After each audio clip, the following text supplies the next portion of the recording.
কুমজুম সাজা। আমি একটি গল্প বলবো। গল্পটির নাম ব্যাঙের সাজা। একবার মনে খুব অশান্তি শুরু হলো। এক পিঁপড়া পিড় করে গেল রাজার দরবারে। গিয়ে বলল, রাজা মশাই বিচার করুন, মুরগি আমার বাসা ভেঙে ফেলেছে। রাজা সিপাহীদের ডেকে বলে, যাও মুরগিকে ধরে নিয়ে এসো। রাজা সিপাহীরা মুরগিকে ধরে আনলো। মুরগি বলল, কক কক কক কক, সাপ আমার ডিম ভেঙে ফেলেছে। সাপকে ধরতে গিয়ে পিঁপড়ার বাসা ভেঙেছে। আমি সাপের বিচার করুন রাজা মশাই। রাজা সিপাহীরা সাপকে ধরে আনলো। সাপের নিচ থেকে রক্ত ঝরছে। সে বলল, হরিণ খুব দিয়ে আমার লেজে আঘাত নিয়েছে। আমি পালাতে গিয়ে মুরগির ডিম ভেঙেছে। হরিণের বিচার করুন রাজা মশাই।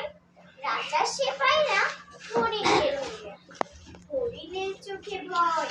সে বলল, সারস পাখির দোষ, সে হঠাৎ জানা ঝাপটেছিল। আমি ভয়ে দৌড় দিয়েছিলাম, তাই দেখতে পাইনি। তখনই সাপের লেজে পা লেগেছে। ওকে সারসের বিচার করুন রাজা মশাই। রাজা সিপাহীরা সারস পাখিকে ধরে আনলো। সারস বলল, বুলবুলি আমার মুখে ঢুকে পড়েছিল, তাই আমি গলা পরিষ্কার করতে খপ খপ করেছিলাম আর দানা ঝাপটেছিলাম। বুলবুলের বিচার করুন রাজা মশাই। রাজা সিপাহীরা বুলবুলিকে ধরে আনলো। বুলবুলি বলল, আগে আমার কেটেছে না রাজা মশাই।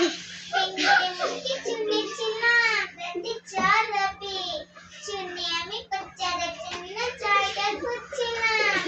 যাতে মনে করে সারসের মুখে ঢুকে পড়েছিলাম। ব্যাঙ মিথ্যা ভয় দেখিয়েছে, রাতে জ্বর হয়নি। তাই আগে ব্যাঙের বিচার করুন রাজা মশাই। রাজা সিপাহীরা ব্যাঙটাকে ধরতে গেল। ব্যাঙ তখন গাছের নিচে গর্তের মধ্যে লুকিয়েছিল। কিন্তু লুকালে কি হবে, ব্যাঙের ঠ্যাংটা ঠিকই দেখা যাচ্ছে। রাজা সিপাহীরা ব্যাঙের ঠ্যাং ধরে টান দিল। হেইয়ো হেইয়ো, ব্যাঙের ঠ্যাং ধরে তাকে চ্যাংদোলা করে আনা হলো। রাজা বললেন, ব্যাঙ তুমি মিথ্যে ভয় দেখিয়েছিলে কেন? ব্যাঙ বলল, কেন শহরে বেড়াতে গিয়েছিলাম রাজা মশাই। চায়ের দোকানে শুনলাম রাতে জ্বর হবে, সে কথাই আমি বুলবুলিকে বলেছিলাম। রাতে জ্বর হয়নি।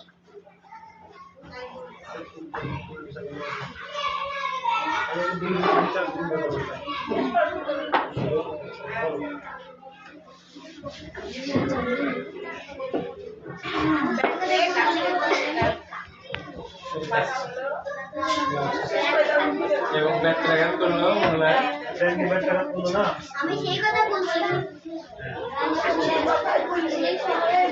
আমি সেই কথাই বুলবুলিকে বলেছিলাম। রাজা বললেন, তুমি শহরের গুজব মেনে বনে রটিয়েছো, বনের শান্তি নষ্ট করেছো। গুজব রটানোর জন্য তোমার শাস্তি হবে। রাজা সিপাহীরা ব্যাঙটাকে কাঁঠাল গাছের তলায় নিয়ে গেল। চাবুক মারতে লাগলো, কিন্তু বারবার চাবুক গিয়ে লাগলো কাঁঠাল গাছের ডালে। কাঁঠাল গাছের কষ গড়িয়ে পড়লো ব্যাঙের গায়ে। তারপর থেকে ব্যাঙের গায়ে দাগ হয়ে গেল। এই গল্প থেকে আমরা এটাই শিক্ষা পেলাম যে গুজব কারোর জন্যই ভালো কিছু বয়ে নিয়ে আসে। তাই আমরা গুজবে কান দেব। ধন্যবাদ।